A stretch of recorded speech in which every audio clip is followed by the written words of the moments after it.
Muy bien, entonces nosotros la semana pasada vimos el capítulo 7 y hoy día vamos a hablar del capítulo 8. Capítulo 8 del 1 en adelante ya no vamos a hablar de la mujer extraña, de la mujer ramera, como dice ahí, sino que vamos a hablar de la mujer sabiduría. ¿Ya? Porque Proverbios actúa así, nos presenta contrastes. Siempre nos va a hablar del hombre necio, del insensato y del hombre sabio. Nos va a hablar de la pereza y de la correcta actividad delante de Dios. Vamos al capítulo 8. Entonces dice así: ¿no clama la sabiduría y da su voz la inteligencia? En las alturas junto al camino, a las encrucijadas de las veredas se para. En el lugar de las puertas, a la entrada de la ciudad, a la entrada de las puertas da voces. Oh hombres, a vosotros clamo. Dirijo mi voz a los hijos de los hombres. Entended, oh simples, discreción. A vosotros necios, entrad en cordura. Oíd, porque hablaré cosas excelentes. Abriré mis labios para las cosas rectas, porque mi boca hablará verdad, y la impiedad abominan mis labios. Justas son todas las razones de mi boca, no hay en ellas cosa perversa ni torcida. Todas ellas son rectas al que entiende, y razonables a los que han hallado sabiduría. Recibid mi enseñanza y no plata, y ciencia antes que el oro escogido. Porque mejor es la sabiduría que las piedras preciosas, y todo cuanto se puede desear no es de compararse con ella. Y la sabiduría, yo, la sabiduría, habito con la cordura, y hallo la ciencia de los consejos. El temor de Jehová es aborrecer el mal, la soberbia y la arrogancia, el mal camino y la boca perversa aborrezco. Conmigo está el consejo y el buen juicio. Yo soy la inteligencia, mío es el poder. Por mí reinan los reyes y los príncipes determinan justicia. Por mí dominan los príncipes y todos los gobernadores juzgan la tierra. Yo amo a los que me aman y me hallan los que temprano me buscan. Las riquezas y la honra están conmigo, riquezas duraderas y justicia, mejor que mi fruto que el oro y que el oro refinado. Y me redito mejor que la plata escogida. Y mi rédito mejor que la plata escogida. Por vereda de justicia guiaré, por en medio de sendas de juicio, por hacer que los que me aman tengan su heredad y que yo llene sus tesoros. Oremos una vez más para que Dios nos guíe y nos enseñe. Amado Padre Celestial, vamos delante de ti, agradecidos por tu amor, agradecidos porque tú eres quien nos guía, agradecidos porque tú estás cuidando de cada uno de nosotros, agradecidos porque tú eres santo, Señor, agradecidos porque tú guías nuestro corazón, Señor, y es por eso que en esta hora vamos rogando para que tú guíes nuestro corazón para entender esta tu palabra, Señor. Por favor, oh Dios, necesitamos de ti, de tu gracia, de tu misericordia y de tu perdón. En el nombre de Cristo Jesús. Amén. Amén. Muy bien, hermanos. Este día vamos a trabajar todo el capítulo 8. Solo leí hasta esta sección, puesto que esta es la primera sección del capítulo.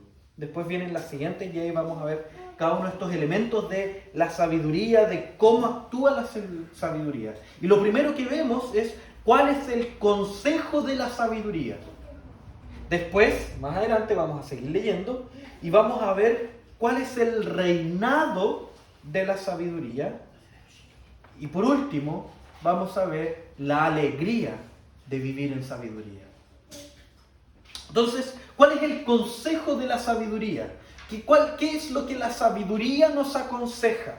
Esta mujer virtuosa, esta mujer sabiduría, ¿qué es lo que nos aconseja? En primer lugar, se nos muestra a esta mujer muy diferente a la mujer anterior, muy diferente a la mujer extraña. La mujer sabiduría, fíjense cómo comienza este texto. No clama la sabiduría y da su voz la inteligencia. En las alturas junto al camino, a las encrucijadas de las veredas se para. En el lugar de las puertas, a la entrada de la ciudad. A la entrada de las puertas da voces. Y de hecho dice, oh hombres, a vosotros clamo. Entonces fíjense cómo el carácter de la sabiduría es un carácter público, un carácter visible.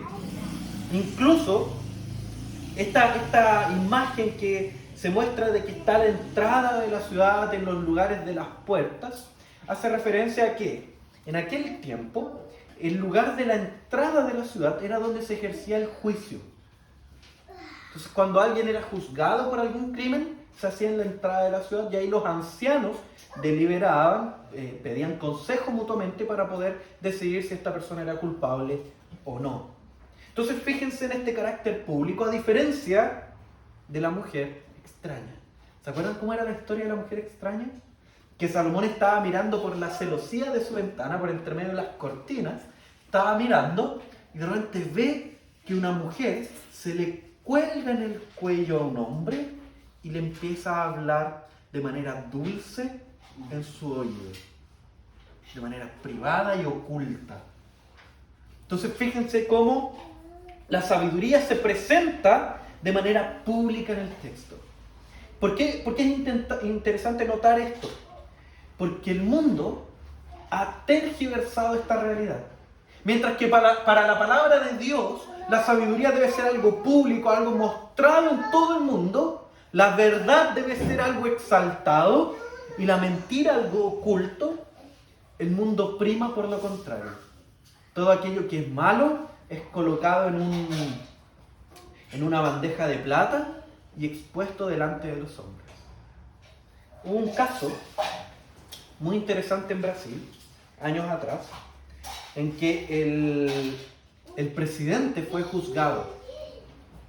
El presidente de Brasil de aquel entonces, que se llama, que creo que es el de ahora, que es Lula, interesantemente es el presidente de ahora, él pasó por un juicio en el cual él era acusado por un robo gigantesco al Estado. Interesantemente, él asumía la culpa en ciertas entrevistas ocultas, ciertas entrevistas como personales o conversaciones personales, videos personales. Él asumía todo eso y decía que lo volvería a hacer y que no había ningún problema porque él era el presidente y punto, porque él era Lula. Entonces él básicamente lo que hacía en ese círculo de amigos, colocaba sus pecados, colocaba sus maldades en una bandeja de plata, las exponía y se exaltaba a sí mismo por ello. Y no había ningún problema de eso, y era motivo de risa, motivo de alegría. Entonces fíjense cómo es exactamente el mundo, cómo funciona en relación al pecado. Y fíjense cómo nosotros también actuamos así. Cuando nosotros hablamos de la picardía del chileno o la cultura del chileno cuando este roba a la empresa sin que nadie se dé cuenta. Cuando este desfalca, cuando este roba impuestos y nadie se da cuenta. Y lo hábil que fue para pecar es celebrado. Incluso obviamente en los círculos de amigos o de amigas del mundo es celebrado también el engañar, ya sea a los que están a su alrededor, engañar a la familia sin salir pillado. Y eso precisamente es exaltado y levantado. Pero en cambio, el mundo establece que si uno hace algo bueno, algo de manera correcta, esto debe ser ocultado. ¿Por qué?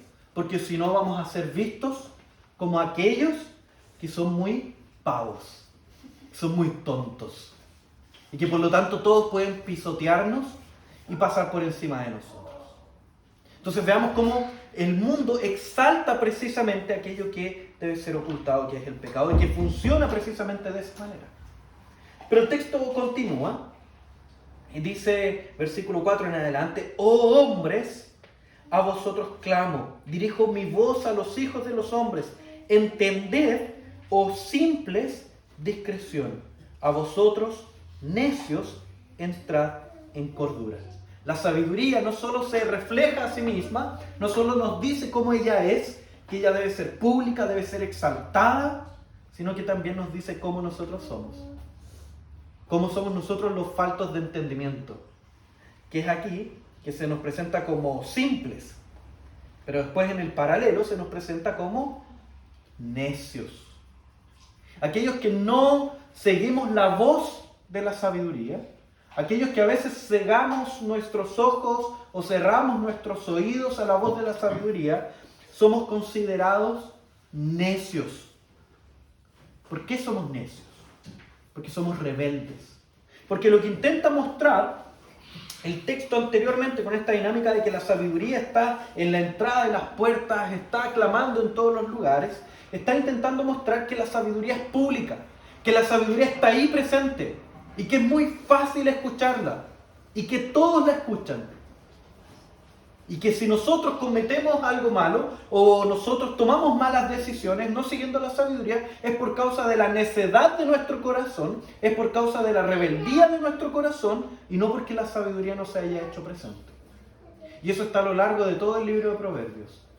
Por ejemplo, cuando Proverbios increpa al hombre perezoso, le dice, mira las hormigas, que ellas no teniendo la inteligencia que cada uno de nosotros posee, ella va y recoge en el tiempo debido. Ella va y trabaja. Y así con cada una de las instrucciones que entrega la palabra de Dios acerca de las distintas áreas de la vida, especialmente en Proverbios, utiliza muchos animales y procesos de la creación, mostrándonos que incluso la creación nos grita cómo debemos vivir, cómo debemos actuar, cómo debemos guiar nuestros pasos. Y aún así, nosotros nos rebelamos en contra de Dios. La sabiduría clama en las calles para ser seguida. Como si eso no bastara, después continúa el versículo 6. Oíd, porque hablaré cosas excelentes, y abriré mis labios para cosas rectas, mostrando que la rectitud, seguir la palabra de Dios, es algo excelente. No solo eso, porque mi boca hablará verdad, y la impiedad abomina mis labios. Justas son todas las razones de mi boca, no hay en ellas cosa perversa y torcida. Entonces fíjense cómo aquí divide totalmente la humanidad, por así decirlo, en dos grupos. Aquellos que aman a la sabiduría y aquellos que no. No hay nada entre medio. Si uno no ama la sabiduría, si uno no ama la rectitud, si uno no ama la verdad, entonces uno la aborrece. Entonces establece una división muy clara. No hay nada entre medio. Lo neutro es aborrecimiento de la verdad. Y es aquí donde obviamente confronta a nuestra cultura. Confronta a nuestra cultura de lo políticamente correcto. Puesto que lo políticamente correcto es pararse en el medio, en la pared del medio y no generar problemas con nadie. Precisamente eso es un aborrecimiento de la verdad. Eso es un aborrecimiento de la palabra de Dios. Es un aborrecimiento de lo que Dios establece en su santo mandamiento. Porque no nos paramos firmes con amor a la sabiduría, con amor a la verdad. Y después continúa avanzando este texto. Nos dice que la sabiduría, la sabiduría, habito con la cordura y hallo la ciencia de los consejos. El temor de Jehová es aborrecer el mal. La soberbia, la arrogancia, el mal camino, la boca perversa, aborrezco. El temor de Jehová es aborrecer el mal camino. ¿Por qué? Porque el temor de Jehová es amar la santidad. Cuando nosotros pensamos en el nuevo cielo y nueva tierra, cuando nosotros pensamos en el futuro, cuando pensamos en el cielo, en donde vamos a habitar eternamente, es un lugar santo. Es un lugar donde habita aquel que es 3 veces santo. Ese lugar es aquel lugar donde las calles son santas, donde no hay más pecado ni tentación. Y es ahí donde queremos habitar en un cierto sentido. Pero ¿cómo vamos a habitar en un lugar plenamente santo si hoy en día, en el fondo de nuestro corazón, estamos amando el pecado? Entonces, esta primera sección, en el consejo de la sabiduría, se nos invita a hacer una evaluación muy simple. ¿Cuál es el objeto de nuestro amor? El consejo de la sabiduría es: ¿cuál es el objeto de tu amor? Y la siguiente parte, que va desde el 22 en adelante, se nos muestra el reinado de la sabiduría. Un poco para invitarnos a que si en esta reflexión del consejo de la sabiduría, de reflexionar en torno del objeto de nuestro amor, llegamos a la conclusión de que no estamos amando la sabiduría, ahora se nos va a invitar en el versículo 22 al 31, ¿por qué nosotros debemos amar esta sabiduría? Y ahí se nos muestra el reinado de esta sabiduría. Fíjense, versículo 22 en adelante. Jehová me poseía desde el principio. Presten mucha atención en lo que va a pasar acá. Ya de antiguo, antes de sus obras, eternamente tuve el principado. Eternamente fui rey, o reina, en este caso sabiduría. Desde el principio, antes de la tierra, antes de los abismos, fui engendrada. Antes que fuesen las fuentes de las muchas aguas, antes que los montes fuesen formados, antes de los collados, yo había sido engendrada. No había aún hecho la tierra, ni los campos, ni el principio del polvo del mundo. Cuando formaba los cielos, allí estaba yo. Cuando trazaba el círculo sobre la faz del abismo. Cuando afirmaba los cielos arriba. Cuando afirmaba las fuentes del abismo. Cuando ponía el mar su estatuto, para que las aguas no traspasasen su mandamiento. Cuando establecía los fundamentos de la tierra, con él estaba yo ordenándolo todo. Y era su delicia de día en día, teniendo solaz delante de él en todo tiempo. Me regocijo en la parte habitable de su tierra, y mis delicias son con los hijos de los hombres. Esta sabiduría se personifica. Esta sabiduría se nos presenta como un ente eterno. Debe ser amada porque ella es eterna. Esta sabiduría debe ser amada porque ella creó incluso todas las cosas. Esta sabiduría debe ser amada porque ella ordenó todo lo que existe. Esta sabiduría debe ser amada porque ella es el deleite del Dios mismo. Es el gozo y la alegría de Dios mismo. Esta sabiduría es Cristo. La sabiduría en Proverbios, cuando se habla de la sabiduría, está hablando de Cristo. Que Cristo es aquel que clama en las calles para ser oído. Que Cristo es aquel que declara sabiduría con su voz. Que Cristo es la sabiduría encarnada. Y que Cristo es aquel que debe ser amado. Por eso anteriormente, y de manera extraña, la sabiduría se presentaba como algo que debía ser exaltado. ¿Por qué debe ser exaltado la sabiduría? Porque es precisamente Cristo. En el libro de Proverbios, la sabiduría se nos presenta como la segunda persona de la Trinidad. Él es la verdad. Cuando Él nos dice que Él es el camino, la verdad y la vida. Y aquí la sabiduría nos dice que ella es la verdad. Y no solo eso, también nos dice que esta sabiduría, que este Cristo es desde el principio, siempre ha existido. Que Él tiene el principado, que Él es el rey de todo lo que existe. ¿Por qué debe ser amada la sabiduría? Precisamente porque es Cristo, porque Él reina en todo lo que existe. Que no hay ningún centímetro en esta tierra sobre la cual Cristo no diga, esto a mí me pertenece. Y yo mando cómo se utiliza esto que está acá. Yo mando cómo se mueve este mundo. Yo soy el que le di orden. Yo fui el que mandó a que el mar no sobrepasara la tierra. Cuando vemos las olas del mar, lo que estamos viendo es al mar obedeciendo la voz de aquel que lo creó.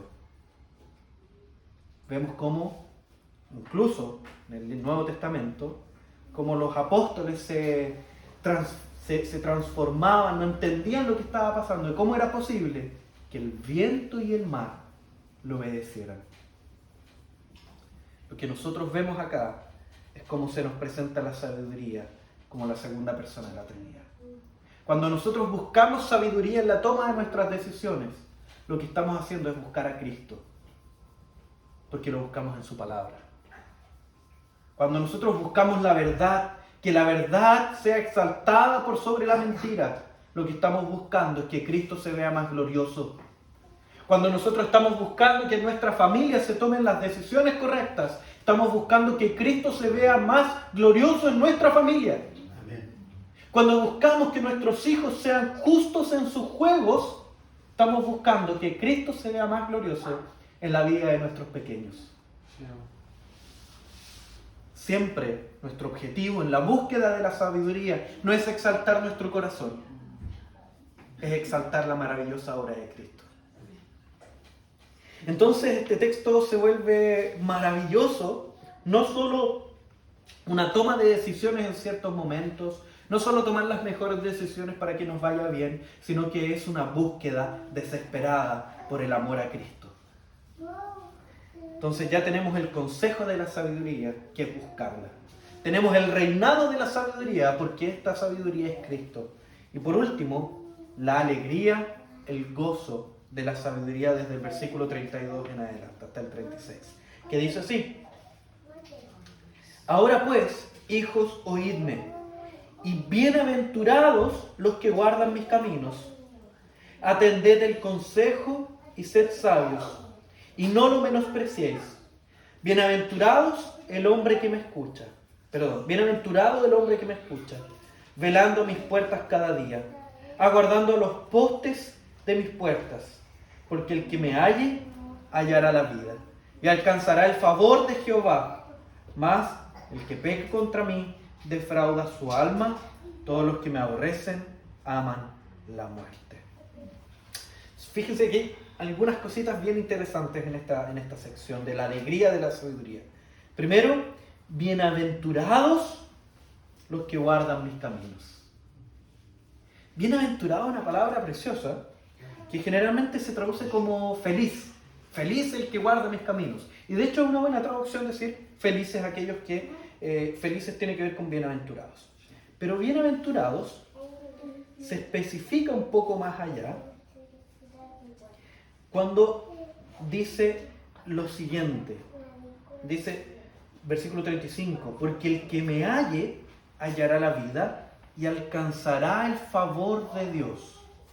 Esa palabrita, el favor de Dios, explicado de manera simple, es precisamente bienaventurado. Ser bienaventurado, ser feliz, es aquel que alcanza el favor de Dios. ¿Y qué es alcanzar el favor de Dios? De manera muy simple, es aquel que Dios lo mira y se dibuja una sonrisa en el rostro de Dios.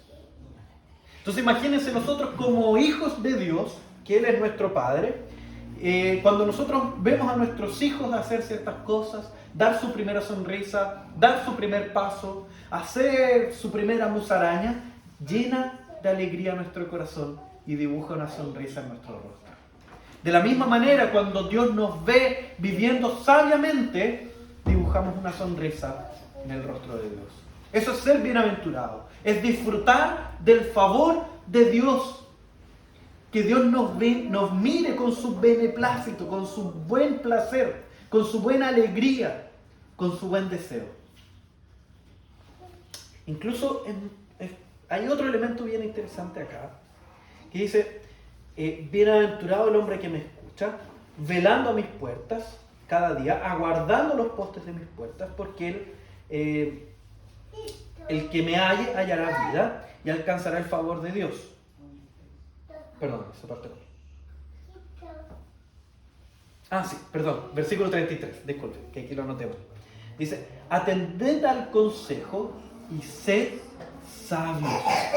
Entonces plantea la sabiduría ahora como parte nuestra, parte de nuestra esencia, algo que yo puedo ser sabio. Pero pasa algo. Nosotros habíamos dicho anteriormente que la sabiduría era Cristo. Entonces aquí entramos como en una dinámica medio extraña. ¿Cómo es eso que yo puedo ser la sabiduría? Yo puedo ser Cristo. Precisamente porque el Nuevo Testamento nos aclara esto. Nos aclara que cuando nosotros vamos a Cristo, cuando Cristo nos llama, nosotros empezamos a vivir en Él. ¿Por qué nosotros tenemos la confianza de que resucitaremos después de la muerte? Porque Cristo resucitó y nosotros estamos en Cristo.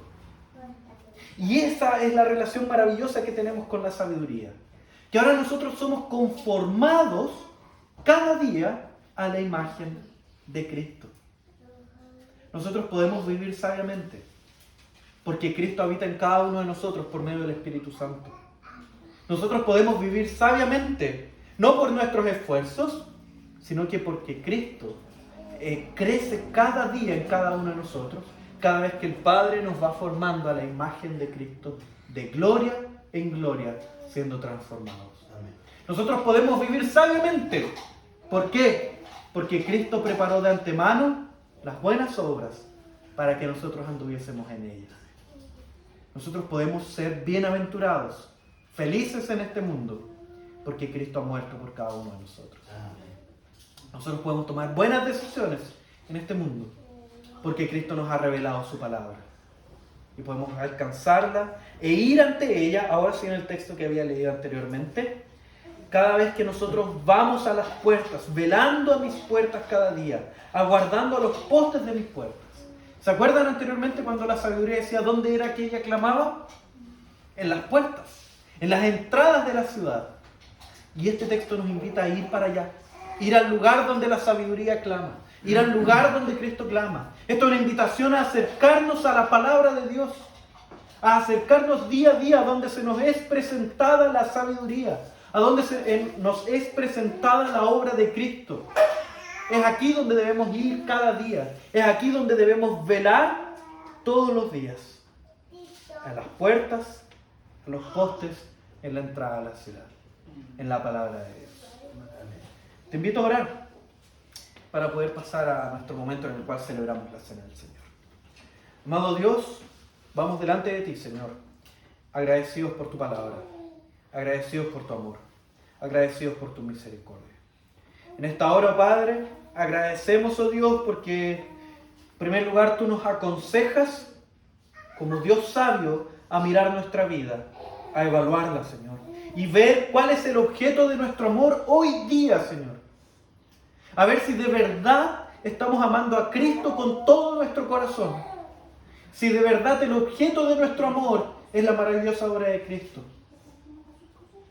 También, oh Padre, agradecemos porque tú nos invitaste, nos revelaste en tu palabra que la sabiduría es el propio Cristo.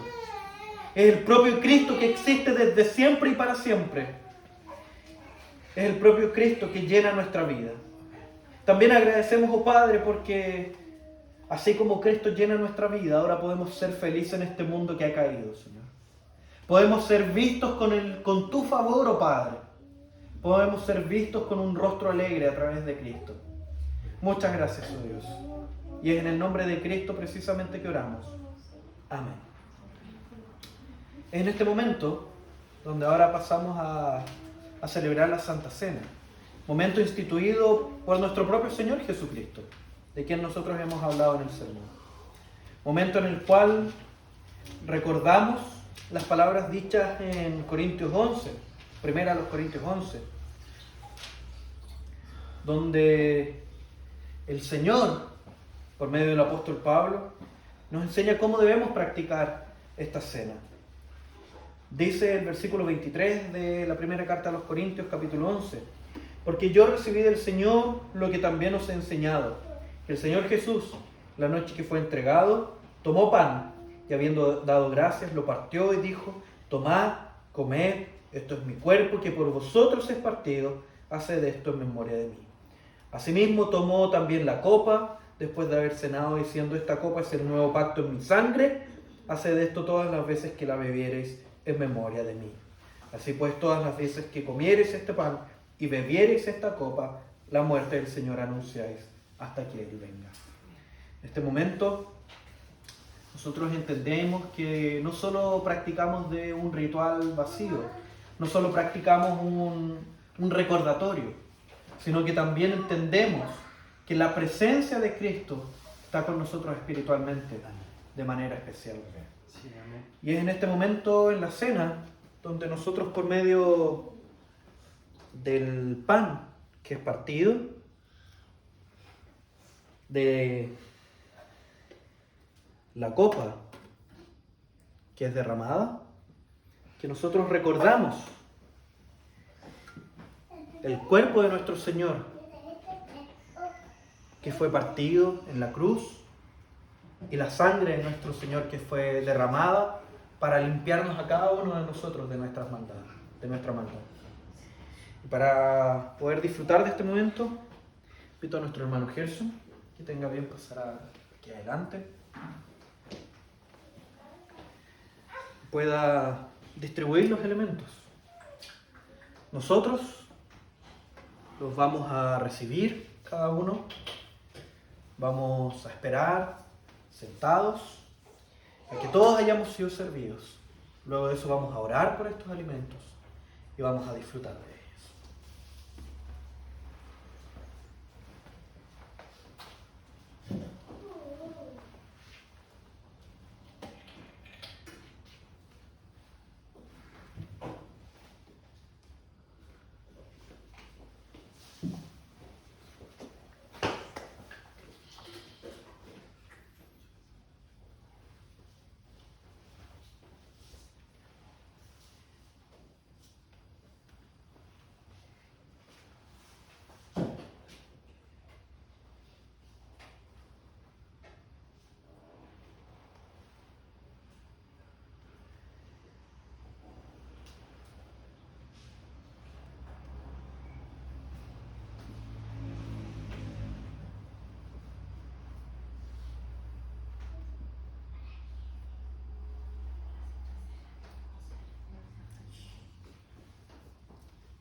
Padre Celestial, te damos gracias por este momento, el cual también lo hacemos porque tú lo instituiste justamente para todos los tiempos y de quienes somos tus discípulos, Señor.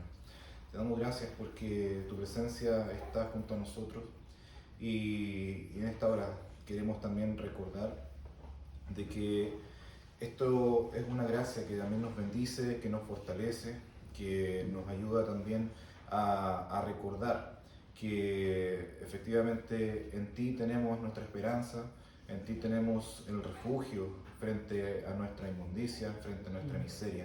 En ti encontramos la salida, en ti encontramos justamente la bienvenida de tu parte, tú nos abrazas y también tú nos limpias.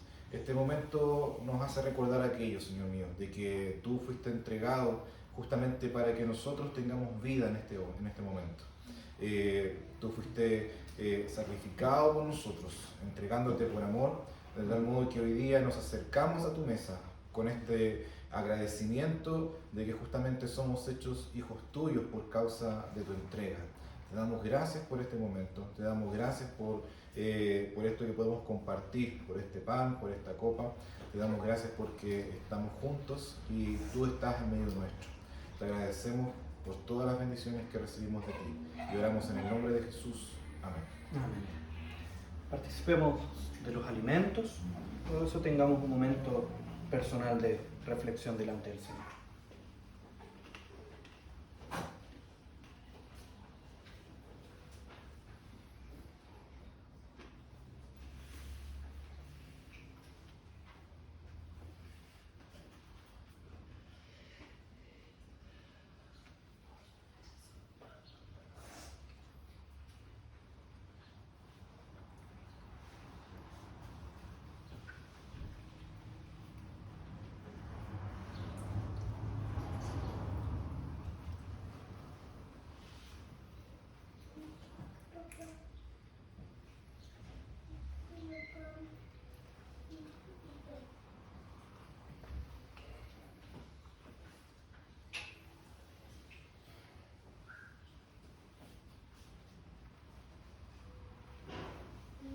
Amado Señor, Padre nuestro, vamos delante de ti, Señor, con el corazón contrito y humillado, porque vemos tu maravillosa gracia, porque en esta gracia derramada en la cruz y expresada en estos alimentos, en estos elementos, vemos más claramente tu gloria, vemos más claramente tu grandeza, vemos más claramente tu misericordia, y eso nos hace ver aún más claramente el tamaño de nuestro pecado.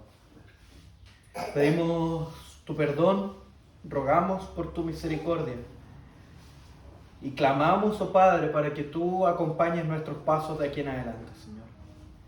Para que nuestros pasos no sean pasos de muerte, para que nuestros pasos sean dados en sabiduría, dados conociéndote a ti y descansando en la maravillosa obra de Cristo, la cual necesitamos desesperadamente en cada una de nuestras decisiones, Señor. Y también, oh Dios, que la gracia de nuestro Señor Jesucristo, el amor del Padre, las eternas consolaciones del Santo Espíritu sean con todos nosotros, con nuestras familias y con todo el pueblo de Dios desde ahora y para siempre.